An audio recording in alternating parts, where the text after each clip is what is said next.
All that we've learned from the conversation today, the presentations, what does it mean to advance the profession?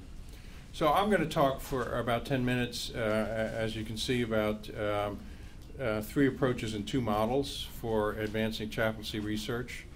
And then I'm going to turn it over to the co-director of the Transforming Chaplaincy Project, Wendy Cadge, who's going to tell us about some important new work that she's working on called the Chaplaincy Innovation Lab.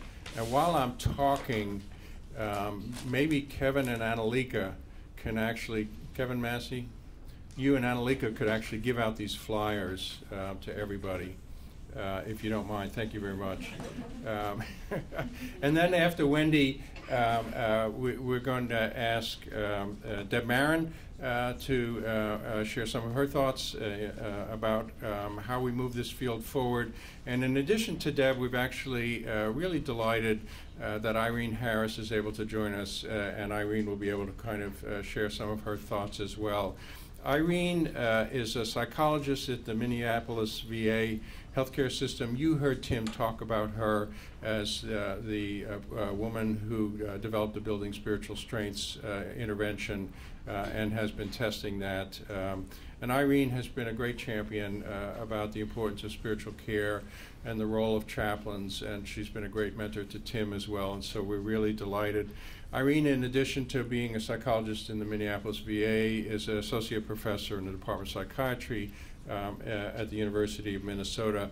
And Irene is a co-author of a book that I want to bring to your attention that unfortunately we didn't put in the bibliography. The title of the book is Trauma, Meaning, and Spirituality, Translating Research into Clinical Practice. The lead author of the book is Crystal Park.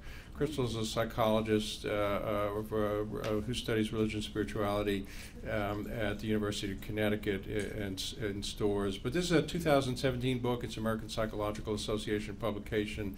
And it really is very, for those of you who are kind of interested in the impact of trauma on people's lives and the role of religion and spirituality in helping people deal with trauma, it's a very important resource, and so do want to call that to your attention. So let me kick this off by talking about advancing chaplaincy research. Thank you, friends. Three different approaches and two different models. So these are the three bears: Mama Bear, Papa Bear, and Baby Bear, right? So there are three different ways to advance chaplaincy research. Obviously, simplistic way to think about it: small, medium, and large, right? So the point about this is that everyone could potentially make a contribution to advancing chaplaincy research. And let's think about what that means. So the resources for small contributions might be extremely modest. Beth, no, it was actually Sarah Hester, talked about this. Her project was a Sarah-funded project. So there wasn't a lot of resources, but she got some very important work done. Medium, the kind of medium pathway is a modest level of resources. The large pathway are huge, federally funded and other important projects. So the small projects might be kind of evidence-based local quality improvement project or replication of an existing study. The kind of resources that are needed financially might be $0 to maybe as few as 10,000. And the kind of team that might be necessary to carry out a project like that is a team where you would need a research literate chaplain, but not necessarily a chaplain who has research training or degree, but you probably, if you don't have a research trained chaplain like one of our fellows, you certainly need a research consultant who can kind of help you move that along. What about the medium-sized projects? These are projects that might advance our understanding of patients' religious and spiritual needs and resources, kind of like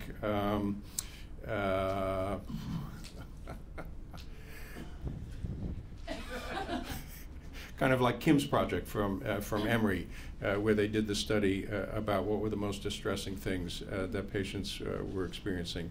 Or we might begin to examine some outcomes, for example, the kind of impact of spiritual care and chaplaincy care on satisfaction. We might begin to examine important differences in religious and spiritual resources and needs in various subgroups of patient populations. We haven't dug into that area too much today. But it's a very important area that we don't want to assume all patients and families are similar, that there may be very, very important subgroup differences in religious and spiritual needs and resources and how chaplains need to attend to them.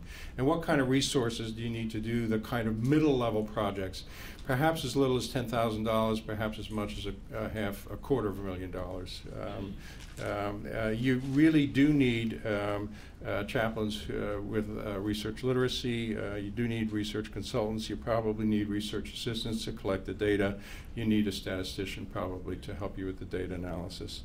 The huge projects are the projects that are going to advance our understanding of how religious needs and resources may or may not change. These are longitudinal projects. They may not, how they're going to change, of course, the trajectory of illness for patients or families. Doing the research to establish evidence-based screening and assessment are probably not going to be feasible without big resources. Examining the effect of spiritual care on important outcomes are also going to require big resources. And in many cases, actually, the big projects are going to be projects in which a spiritual care project will often be embedded in the context of a very well-funded larger study in which chaplains and others are going to be partnering with the researchers on that team, and research literate chaplains are going to be required. And projects like this will be hard to do with less than $250,000, and sometimes will require several $1 million. So let's look at the research we heard about today, actually, and kind of put it in the different categories. When I think about small projects, I would think about Aoife's project, actually, about the advanced care planning in the physician's office.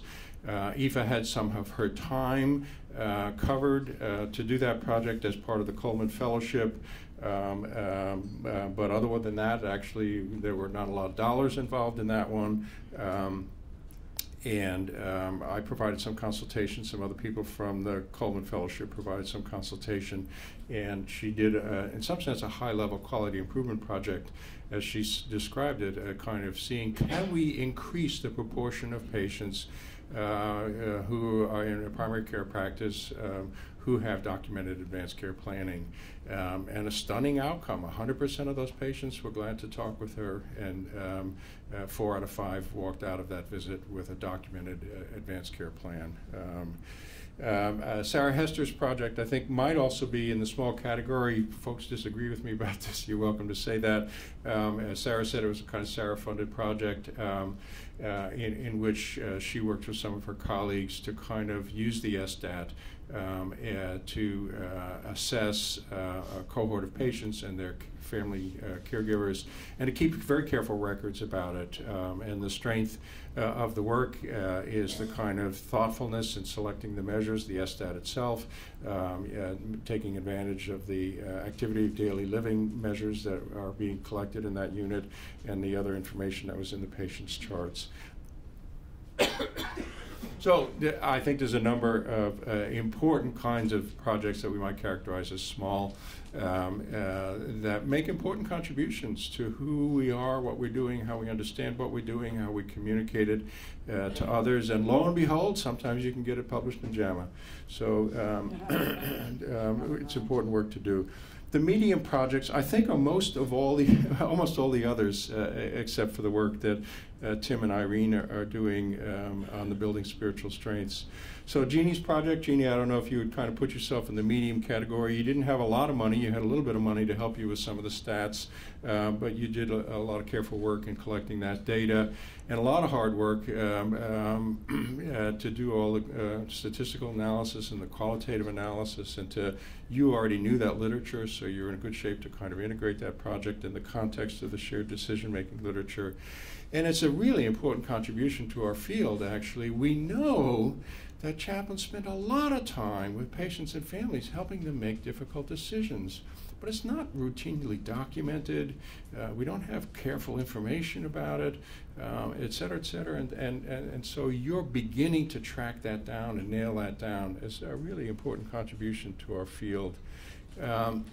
Similarly, the work that Dirk reported on is a Transforming Chaplaincy funded project. We had some hunch that, kind of consistent with what Jeannie was reporting, is that when there's an experienced, well-integrated chaplain in the ICU who can help the poor families whose loved one's been admitted to the ICU, they've never been in that situation before, they have no idea how to make decisions, the patient's not capable of making the decision and didn't leave clear directions, those poor families are just in a whirlwind. And who is helping them figure out what's going on here, right? And so as Jeannie's work pointed out, and as Dirk mentioned, we think that the emotional support that chaplains provide to those families in the ICU help the families begin to think out loud and process all those feelings and get better prepared to make decisions, and that they're more likely then to actually be able to make the decisions to move from aggressive and futile ICU care to comfort care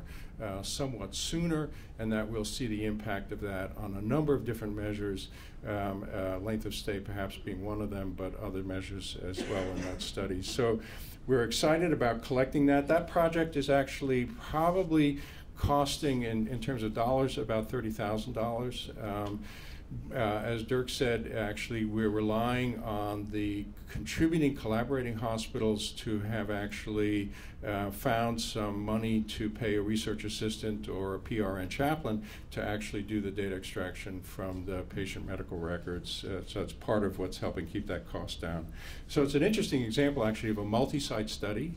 That's actually retrospective chart review, and because of the contribution, we were able to kind of keep the costs down. But it also meant it's taken a very long time for people to kind of get organized to be able to get us the data.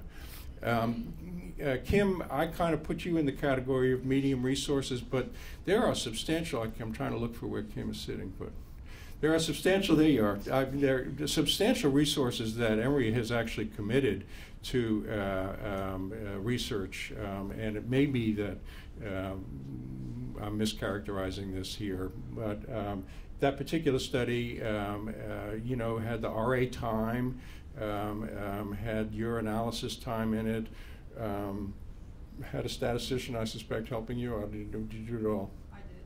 You did it, great, yeah. So important research that, again, in the modest category. So the taxonomy actually was funded by one of the grants that Healthcare Chaplaincy and the Templeton Foundation gave out about 10 years ago to advance research in palliative care, and those were $250,000 grants, and there was a big team involved, a lot of Marilyn's time involved in organizing that, and you heard a lot of chaplains kind of contributed to the data collection and the data analysis, and a lot of resources went into that.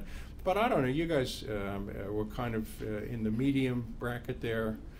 Not into the huge bracket yet there, but you're on the high end of medium. It was a big project. Made it a very important contribution. We've had no evidence-based, standardized language to describe what we're doing until the taxonomy, so it's an important contribution. Beth's replication of the Mayo satisfaction study, I think probably also in the medium category. I think, Beth, you mentioned that your institution contributed resources for the data collection, and then you had a statistician that could help, and making an important contribution actually to helping us understand what patients expect from chaplains, what are the things that make the most important contribution to that. And then Annalika's replication of the Mount Sinai data. As Annalika said, the data was here at Rush. We just had to go to the data warehouse people and say, can you give it to us? It took them a little time to get organized and get it stitched together the right way. And there's nothing like having a doctoral student who has time on her hands and needs to do a project to kind of get it all analyzed. So there we are. So Irene, Tim, I think you guys probably are better characterized as a really huge project. This is a kind of multi-year commitment on the part of your institution, on the part of Irene, and most focally, to kind of develop the intervention, test the intervention, do all the other research related to that intervention. You've had a number of small grants and medium-sized grants that have helped you do that, and partners around the country, and multiple publications that come from that. And so demonstrating that we actually can have a chaplain-led, spiritually focused intervention that is just as effective as other standardized interventions in addressing symptoms of PTSD is a very, very important contribution. Really excited to see that. I put a few of the other huge studies here. I'm not going to have time to talk about them, but they, I think, all make important contributions to where we need to be going as a profession. So what does it take to do even the small ones as well as the medium and large? I think that requires a deep commitment, both personal and institutional. Everyone who's actually presented work today will tell you how many hours they've spent in the evening and the weekend, there's just a lot of time, then there's just a lot of barriers that you didn't expect, and you have to be really committed to the project to kind of work through the barriers and keep at it. This is we're in the period now, actually, 20 or 30 years ago, actually, interested amateurs could make an important contribution to spiritual care research, but that period is over. And so to advance spiritual care research, even at the small level, requires people who have substantial research literacy, which means not only knowing how to do the qualitative analysis or the quantitative analysis, it also means knowing the literature so that you know what's already been done, what are the strengths and weaknesses of what's been done, and where are the areas in which we need to kind of move ahead. And research is a team activity. No research is done by lonely investigators anymore. You can't do it without the support of a team and the kind of different expertise that different team members bring. So if you're thinking about putting your toes in the water, these are important kinds of resources that you're going to need. So in summary, I think there are two ways that we can move the field forward, and one is the kind of three levels. There's something every one of us can contribute. We can contribute small, medium, or large, and let 1,000 flowers bloom, and we'll move it along, and that's kind of the path that we've been on, and I think that's one of the important paths that we will continue to follow. The other model is actually if we could find $15 to $25 million and we could fund 5 different spiritual care research centers at 5 different institutions with PhD chaplaincy researchers leading them, we would actually kind of make a quantum advance in this research. And that's not a huge amount of money. You may not be a person who likes p-values or correlation coefficients, but you may be the kind of person who actually knows other folks who know people who have resources. And if we can begin to find those kinds of resources and build those kinds of centers, the combination of these kind of 3 pathways and the kind of dedicated centers, I think, will really help us advance chaplaincy research. Those are my thoughts on the subject. Wendy, come tell us about the Innovation Lab. With all of you. This is Michael Skaggs, who has been central to the development of the Chaplaincy Innovation Lab, and I'm going to talk for a couple of minutes and then I'm going to turn it over to him because as and when it launches, he's going to be the executive director because I already have a full-time job. So George and I started working on these projects, as I like to say, when I was pregnant with my daughter, and I was so pregnant that we wrote part of the Templeton grant while I was standing at my dresser because I couldn't sit down. She just started preschool. She's 4, so it's fun to watch her grow and to watch all of the fellows and the people in the CPE centers and research literacy really move throughout the profession. It's really been a thrill. One of my dirty little secrets is that I'm not actually a chaplaincy researcher. George does that. I think much more about the big picture and in particular about how to translate all of the work that the fellows and others have done into real change for chaplains, but more importantly for the patients and families that they serve on the ground. So as we've been doing this work, we've been thinking about institutional change in a couple of different ways. We've been thinking about how to change the culture of healthcare organizations. And if I had several $1 million right now, what I would do is do a call for proposals in which chaplains in healthcare had to partner with an executive or a decision maker outside of chaplaincy in healthcare on an intervention that was going to change some problem that the organization had. I'm pretty confident that with the skills that chaplains have, they can solve lots of problems. I haven't found someone yet to give me those millions of dollars, but if anyone knows, or if you chaplains and chaplaincy researchers have ideas of who your partners could be and how you can address challenges in your institution, let's brainstorm about that. I've also been really concerned about changing the way chaplains are trained. And George and I and all of you have, I think, made efforts in that sort of process. I'm not convinced, and George doesn't like it when I say this, that we've really gotten to the problem behind the problem. So I think that we probably have successfully started to change the culture of CPE and the way that clinical pastoral education happens and the way that research is a part of that.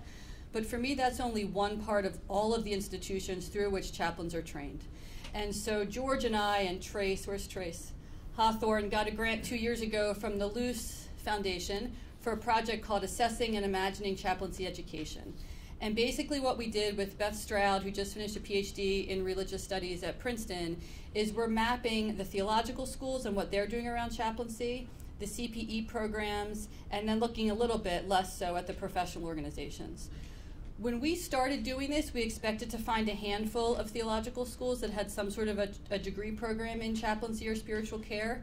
We found 83, which is a quarter of all theological schools in the United States. Part of what's interesting is that theological school enrollment has been declining since the 2000s, and chaplaincy programs have been growing. So why? What do we make of that? How do we think about that? It could be that these schools are being savvy and they're trying to save money. I think that's actually a big part of it, because there's more interest amongst students in working outside rather than inside of congregations. There are other explanations, but part of the challenge is that each theological school, and I wouldn't put it quite like this to them, but has more or less made up their own curriculum. So the Association for Theological Schools that accredits theological schools does not have a set of standards by which any theological school that has a certificate or a degree program in chaplaincy has to sort of click the boxes. So that suggests to me that we haven't fully figured out how to significantly change the institutions through which chaplains are trained. I personally think there are too many organizations and they're all looking like this at who's doing what, and I think it makes it not an efficient model and also an expensive and time-consuming model. A lot of chaplains don't like that idea because it really does take time to develop these skills, and I'm not questioning that. I'm more just wanting to lay out on the table all the organizations that are involved in the process. So as Trace and George and Beth and I went along, and we're halfway into this project now looking at theological schools, I had also on the side been doing a range of projects about chaplaincy in other settings. With Michael and another colleague, we've looked at port chaplains. I've done work about airport chaplains, about chaplains in higher education. And so when I step back as a sociologist and I look at the big picture, what I see are different kinds of chaplains, more or less completely disconnected from one another. So a year before last, I had a year of leave, and I interviewed chaplains in Boston, in the city of Boston. And my goal was to find every organization that had a chaplain, interview that person, and then go into the archives and sort of figure out the history. The only chaplains in Boston that know one another are members of the Black Ministerial Alliance who have met through that group. Some healthcare chaplains know other healthcare chaplains, but none of them even know that the Boston Police Department has a chaplain or that the Boston Fire Department has had a chaplain since nearly the turn of the century. So I think that there's a tremendous opportunity and problem and set of things to think about here about what it means as all of these different disconnected kinds of chaplains respond to the same set of demographic factors. We know that people are less religiously affiliated. A third of people under the age of 30 do not have a religious affiliation. I would argue that we all have the same, if not more, existential issues. And so increasingly, especially if young people meet someone who's theologically educated, it's going to be a chaplain. And they're going to meet them in a hospital emergency room. They're going to meet them with the Red Cross. Chaplain is now deployed with every Red Cross disaster team. I can go on. So with Michael and Trace and a lot of Zoom calls and George's support, we've brainstormed up this Chaplaincy Innovation Lab. So what is this? This is an effort to bring social scientists, theological educators, clinical educators, and professional chaplains into a common conversation. We're trying to bring down the silos between those groups and begin to bring down the silos between different kinds of chaplains. Our hypothesis/hope is that there's something that different chaplains can learn from one another. I don't think they always think that right now. And Ron Oliver, who's the president of the APC, likes to talk about this as a mall, that we're trying to build a mall. And some chaplaincy organizations and groups might want, a big corner store. Others, like the port chaplains, they might have a booth in the middle. There are port chaplains who are literally working out of station wagons. So we're not trying to say that all chaplains are the same. We're just trying to open up a set of questions about how they can learn from one another. So I think Michael's going to talk a little bit more about the lab and show you the website. And we want to know how this can help you. If this doesn't help you, we shouldn't be doing it. But of course, I'm going to follow up and say that it is going to help you, so you should take advantage of it. Wendy said that she had a dirty secret that she's not a chaplaincy researcher. I have one too. I'm not a chaplain. I come at this totally from a different field of academic research, and I got connected to Wendy through the project on port chaplaincy. And so when I began to interact with this field of healthcare chaplaincy and healthcare chaplaincy research, I realized very quickly the type of work that a chaplain does in a seaport and the type of work that you all are doing is just so completely different. And I thought, how is it even possible that this is sort of the same professional realm at all? And to be sure, there are a lot of differences, but in a lot of ways, we're very interested at building up chaplaincy as a profession that has a lot of commonalities across sectors, so that eventually, someday, 100 years in the future, if we had a port chaplain, a military chaplain, a prison chaplain, whatever else in this particular gathering, they wouldn't feel out of place, that this would be something that is useful for them as well. The way we are doing this right now is through a website. That's seemed to be the best and quickest way that we could start to build up this organization. This will go live tomorrow. It's something that's been kind of in gestation for 6 to 8 months now. And so we want this to be basically a one-stop shop for people who are interested in all forms of chaplaincy, in practice, education, research, and so on. We've tried to provide a number of resources here from events. We're going to have some webinars coming up in October and November where we get chaplains from different sectors gathered on a panel to talk about a similar theme. So we're going to have one that's on trauma, and then one that's on people that are in situations of transition in life, whether that is things like the university or in an incarceration situation. So people that maybe not normally would speak together, we're going to bring them together and say, talk to us about what makes your work common. And so we're going to have some of those events into the fall, and then we'll schedule some more into the spring. One of the things that we really appreciate the opportunity to do and want to highlight a lot is showcasing all of this work and the good things that people are doing in various different ways. Wendy mentioned airport chaplaincy. This is Donna Moat, who is a really fascinating person that's doing chaplaincy at the Atlanta airport. Really just a fantastic woman that's doing chaplaincy in new ways. And I won't bore you with everything here, but these are just some of the ways that people are innovating chaplaincy across sectors. There is a lot of healthcare here because that's where a lot of the best research is going on, but there is also work going on here in seaports, in university chaplaincy. So all of that are things that we are providing here. We also want to make our research bibliography available, and this is something that we are fortunate can grow over time. This link will take you to the bibliography, and so that's just going to grow. And that is a way that we can sort of show people that you can learn from the research in one sector and apply it in another. And I think that right now my impression is that people in other sectors would learn a lot from healthcare research, but eventually we want that to be more of a two-way conversation as well. For people who are interested in a career as a chaplain, there are some materials here for getting started. If you're seeking clinical training, CPE, degree programs, all of that sort of thing. Again, this is supposed to be a one-stop shop and a place that people can come to as well. Once the site goes live, I hope that you will sign up for our newsletter, keep up with our news. When the site actually does go live, I'm going to email everybody that I know, which is probably going to be all of you, And many of you are actually on multiple of my lists. So come over the next week or so, you're going to get like 8 emails from me saying, please tell all your friends about the Chaplaincy Innovation Lab. And please do. We want this to be something that is an easy resource. We want it to be something that everyone can use and get value of. We're very much open to feedback. I tell people all the time, if you have information that is useful or that you want to see on the website or made available, please tell me, and we'll definitely make sure that that happens. Am I missing anything else? I would just add one more thing. The only other thing I would add is that we're actively, we started this as a website because we wanted to start somewhere. And Trace was really wonderful at reminding us to just go and make big mistakes and then fix them along the way rather than waiting for it to be perfect. We're actively looking for funds to bring people into a common conversation. We've got about 40 people who have agreed to be on the advisory group for this effort. If you want to join us, let us know. This is the more the merrier. And because it was really super to actually see all these people on a Zoom call because we know them and they don't know each other. So tell us your feedback, tell us how we can help, and give us ideas for how to proceed. That's it. Thank you. I think we've listed you next. Oh, me? Okay. So if you want to come in, either way, yeah. I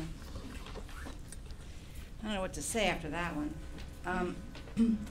I think when I think about, I'm going to talk about healthcare chaplaincy per se because I'm most familiar from working in an institution that's a hospital. And I think one thing to think about is the way you mentioned, George, for example, that it'd be very expensive to get a chaplain involved in other people's studies. I would actually say not necessarily so. If you work at an institution that does have funding and you know of the literature where chaplains can have an impact, I would say to go to that physician or researcher, particularly with somebody you work with, and talk about, there's some data on, the role of chaplain in decreasing anxiety. We'd love to look at that in the CHF population, or we look at that in the cancer population on palliative care, and and then if the hospital's willing to give a % effort of that chaplain, or the people who are running a grant, because chaplains are not expensive, right? I mean, we have patient experience who pays 1 day of one of our chaplains, and we have our Cancer Institute that pays 1 day of one of our chaplains because they are aligned with both the clinical care and research that they're doing. So that's one way of doing it that I think would be cheap, and you could just have a couple questions added onto something. That's just one thing to think about. That's a small way, but one way. The other thing that I think is important is, and this website and what you're doing, maybe the way, it sounds like I think you're at a point now where you need to have some kind of like advisory group, or I'll tell you what we did in Alzheimer's is a good example. Back in the day in the early 90s, there were big Alzheimer's centers, but there were lots of questions we couldn't answer, so a consortium was developed in order to prioritize what research you want to do. And then if you have this consortium that has a lot of power, you can then go to outside funding agencies. I just want to go back when I mentioned the chaplain and other things. You're talking about Luce Foundation, Templeton, that's all great. You want to get NIH grants, and I know George, you're a PI on one of them, dignity therapy. There's another one in palliative care that the University of Kentucky is doing that there's some science on coeducation. But the reason I want you to think about going into other grants is that you want to show that you're on an NIH grant. It's very important to leaders of the institution or Department of Defense grants. And that's why tagging onto something will then give you more opportunity to show the institution you're getting funding from peer-reviewed organizations like that, okay?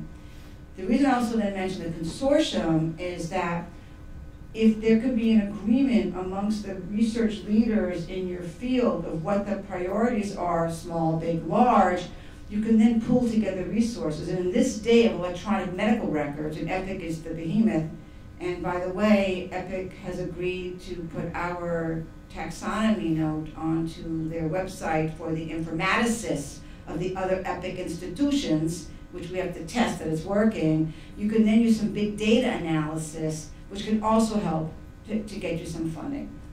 The last thing I think about is actually work that hospitals are aware of, which is social determinants of health and the need to reach out into the community to change the health of patients, particularly underserved. And there are a couple places I know that did this very well. One was Bunner Health System in Tennessee, where they basically through the epidemiologists, Teresa Cutts and Gary Gunderson, they created a situation where their staff chaplain was the basically the glue between churches in the community, and they did a bunch of training in churches. There were 500 churches involved, and they found that through churches knowing of having an agreement with the hospital and congregants given an agreement to speak with the churches, and Memphis is a very religious place, they actually decreased length of stay, I believe, but also mortality, so that there was a connectivity between the chaplain and the local religious community. And we're actually replicating something that was done at the University of Maryland by Cheryl Holt, similar idea where we have a chaplain who started doing something and now she's doing it full time and being paid partly by Tisch Cancer Institute to actually train congregants to be community health advisors, and potentially also can create alliances with the hospital settings to decrease barriers to care, to increase awareness of illness and screening, and then to measure some outcomes on that. It's a good community-based participatory research paradigm, which actually not the NIH, I said, but PCORI is interested in funding. So I do think that, I know you talk about the port and everything, but I'm also thinking about there are, congregations are places where people congregate. It could be in Soul Cycle for all that I care, but the idea here is that, you can leverage what the hospital thinks is important for their outcomes, along with what with what you can do. So those are some thoughts. Thank you. Marin. And thanks very much for having me here. It's really exciting to spend the day with you and hearing about everything that is going on here. When the Reverend Dr. Fitchett asked me to talk about the future of chaplaincy research, it occurred to me that this is far less an opportunity for me to practice prediction than it is for me to participate in a strategic planning session, because the people who are deciding the future of chaplaincy research are in this room. And let's take 1 minute to look at where we have come. In the span of the Reverend Dr. Fitchett's career, we have come from a field that pointedly did not want to be involved in research, feeling that, correct me if I'm wrong, but what I heard from chaplains decades ago was, no, we work in the numinous. The uniqueness that we bring to the medical field is what cannot be quantified. And if you try to quantify what we do, we reduce us. Now, from most of the major professional organizations in the field, we are seeing that there are competencies required in research. We have come a very long way thus far. So knowing that we can come that far, that says a lot about the potential for where we can go.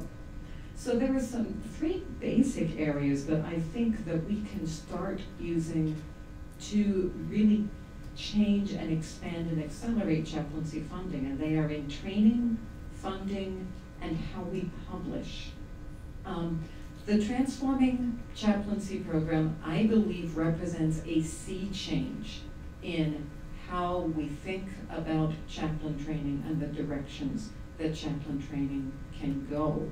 In addition to training chaplain research specialists as we do here, it is very possible that this kind of momentum can be taken to add to research training requirements in MDiv and MDH programs.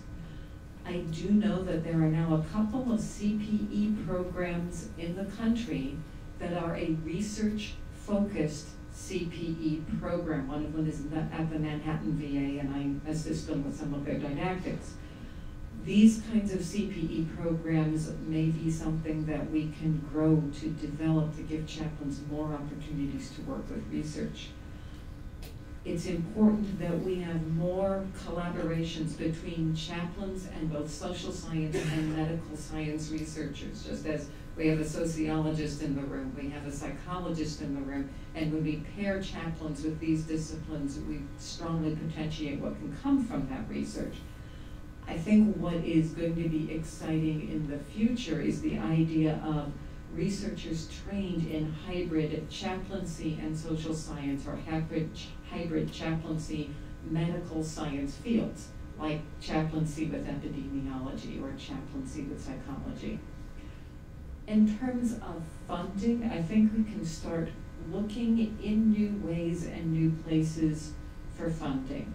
Certainly private foundation funding has been one of the easiest places we have found to get things. The John Templeton Foundation seems to have priorities very much in line with much of the work done by folks in this room. The Robert Wood Johnson Foundation looks especially at how we can change the face of healthcare. There are a lot of reasons to start working there. For those of us who work with veterans, the Bristol Myers Squibb Foundation is a useful place to go. There is a database called the Foundation Center. There is a cost for subscribing to it, but many major metropolitan libraries subscribe to it. When I want to use the Foundation Center database, I just have to go to a major library in either St. Paul or Minneapolis to log on to it to use it, but it's been a very fruitful source of foundation resources in areas that I'm doing research. So far, there isn't a lot of chaplaincy funding, chaplaincy research funding coming out of VA and NIH, but there is some. And I think there's some strategy that we need to start pursuing there. I think that those of us who work in VA need to watch VA research funding priorities carefully and be very much aware of where chaplains can help to address those research priorities. Same thing for all of us in healthcare settings, looking at the National Institutes of Health research priorities. Do we think that there are things that chaplains can bring to the opioid crisis? I do. There's a lot that we could be doing in terms of managing chronic pain, helping people get help before we get to an addiction. When we get to an addiction, for those who are willing to work with 12-step, chaplains can be really useful, particularly with the 4th and 5th step where we have a lot of people hit a wall. Can chaplains help with issues related to suicide? There is increasing research, not just from psychologists of religion, but from psychologists who study suicide, who never set out to look at spiritual variables, finding that spiritual distress is indeed a very important risk factor for suicide, and that is a very high research priority at this point. So keeping our eyes on where our culture is most crying for our help and moving in to meet those needs both does what we want to do in our culture as people who are professional helpers, and also elevates the field to show the people in our culture what the field has to offer. And finally, in terms of publications and the impact of publications, there are really great chaplaincy research journals, and they are an incredibly important source of communication within the field of chaplaincy. And often when I am trying to do a literature review and I start looking through databases and trying to find articles on a topic, I don't see those articles. Yep. They are not indexed in Medline and PsycInfo and the places that I am usually looking for research. The journals don't often, not always, but sometimes they don't have the kind of impact factors that if somebody needs to get academic rank to associate professor or full professor, which is part of what you need to get the NIH level of funding, publishing in those journals won't get them there. So I would encourage the chaplaincy research community and the journal editors to start looking at where we are indexed and what our strategies might be to increase chaplaincy journal index factors so that two things will happen.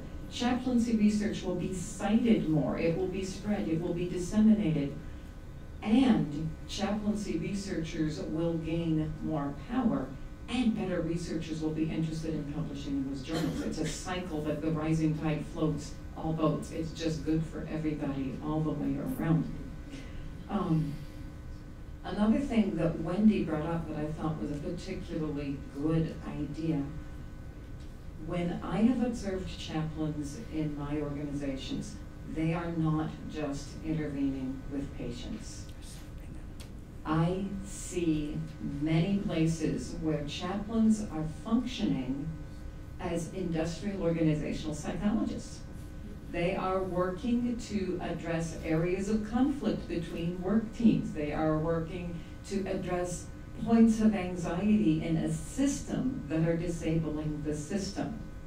Now, here's the fun thing that can happen when we start to document the effectiveness of chaplains as industrial organizational interventionists.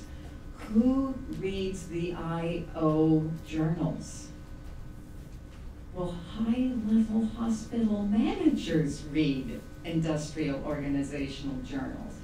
People who make decisions about whether or not we need chaplains in our facilities and how much salary dollars to put into that, and whether or not we need chaplains in our research unit, read those industrial organizational and management journals. This is a place where chaplains are doing things that are rarely documented, often not talked about, and often extremely effective. And the last thing I want to say and leave you with this is there is something to be said for being hard-nosed and stubborn and steadfast.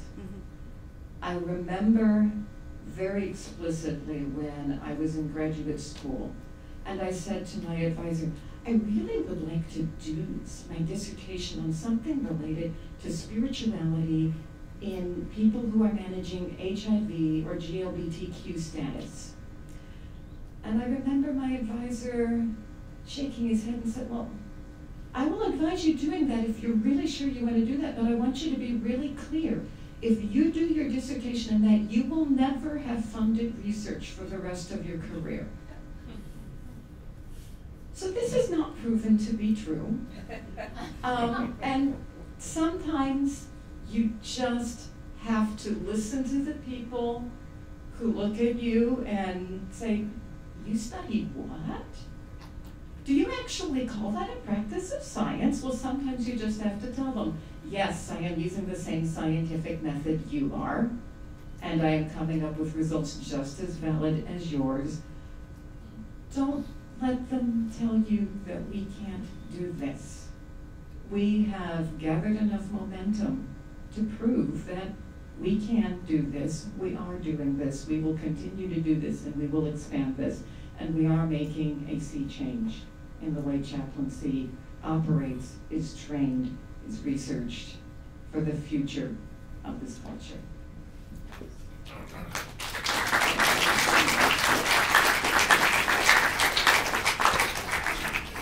Deb, Irene, thank you very much. We have about 15 minutes left in the kind of formal part of the day. So we're beginning to kind of shift and think, okay, you know, what does it mean to advance the profession? Comments, questions? Do you want to join in this conversation? Give us your thoughts about that.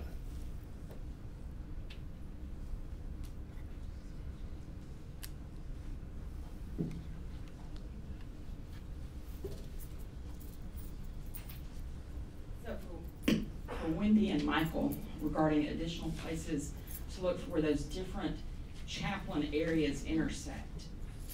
If you haven't been talking to the endorsing bodies, that would be a place. I just spent the last week, I'm endorsed by Texas Baptist.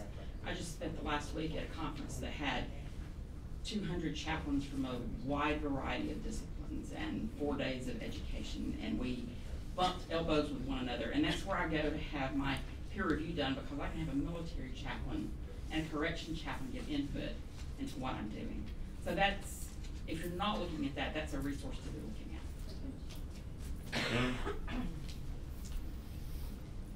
Others, comments, questions? Could I just add something? Yeah, sure. I think it's on. It's on? Hello?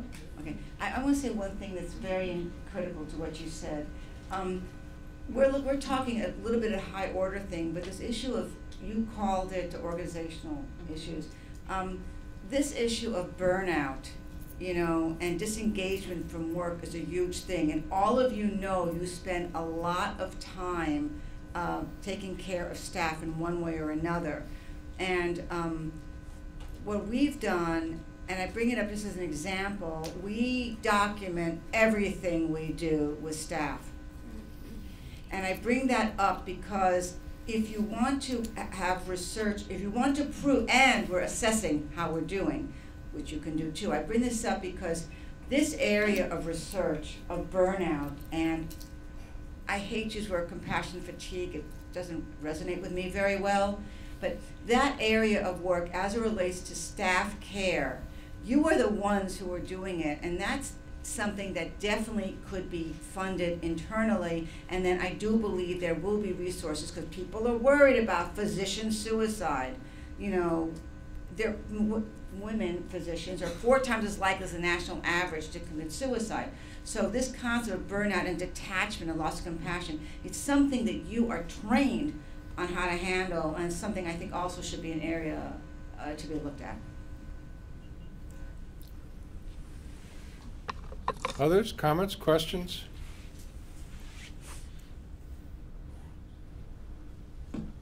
Hi, I'm Petra. I'm one of the Transforming Chaplaincy Fellows, and we've been encouraged to think about where to publish our articles. And one of the recent questions that came up for me with the publication was that big bold question at the end that said, do you want to pay for open access with that exorbitant fee? And of course, I, as me, looked at it and was like, well, Petra funded, nope, we're not going for that. But I was wondering, in your opinion, how important that open access is for disseminating to the audiences we're trying to reach.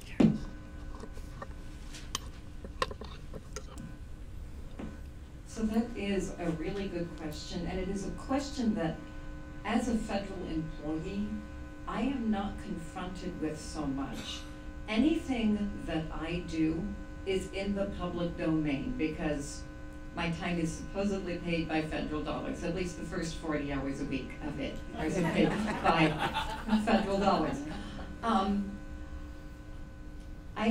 am not quite sure that the open access is what makes the difference to the audience we need to reach. The audience that we need to reach are the already established academic and medical researchers. Those folks have library access and can get those articles even without the open access. I would be interested in hearing others' opinions if others have differences. I think I answer from a standpoint of having some privilege because most of my work becomes public domain.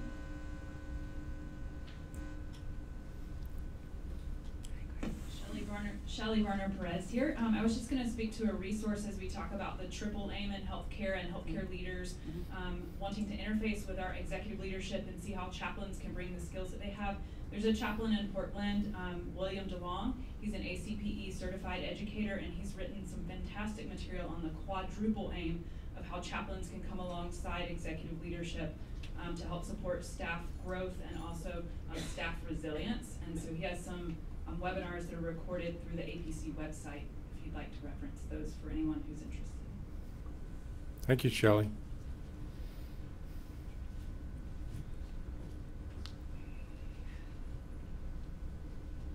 Our whole row is talking, so be prepared. Okay, the rest of my row is going to talk too, since we're all apparently standing up. So my name is Sheila Rajai. I'm also part of the first cohort.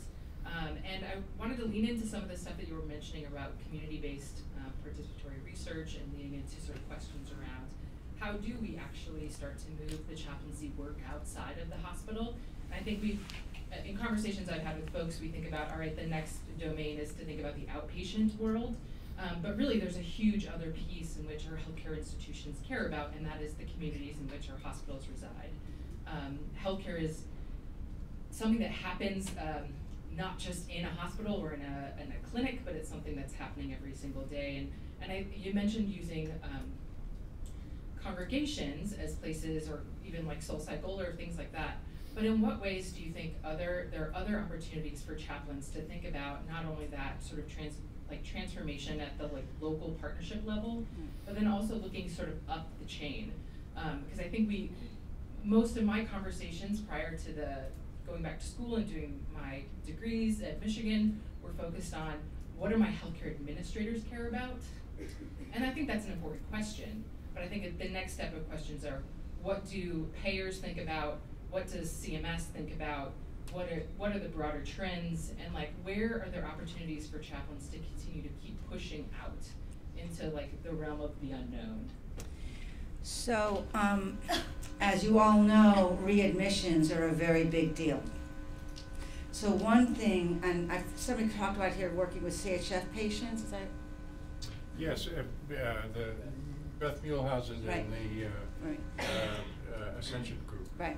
So I do think that social workers and chaplains have a complex relationship with one another, and I think it varies by institution and by section of institution. But the folks who are really focusing on recidivism in general are going to be the social workers. And I do know work's being done in New York City that that's trying to get that, if chaplains can figure out how to prioritize their time to work with the folks who are trying to decrease recidivism and understand what social determinants are there, because social workers are now beginning to think about, wait a minute, I gotta work with the food pantry, or I gotta work with the shelter, or maybe I should work with this FBO, or, so that's one opportunity I think that's important. The other area that I was bringing up is that there are these things called ACOs, Accountable Care Organizations, and they covered lives, and they have risk. And I suspect some of the folks here, hospitals, are these ACOs. So what I would think about there is look at what the hospital's priority are in terms of reaching out to patients in the community for education or access to care, and think creatively based upon what you know about faith-based organizations. I would start with FBOs because they're going to be more open to a chaplain. That's why I bring it up.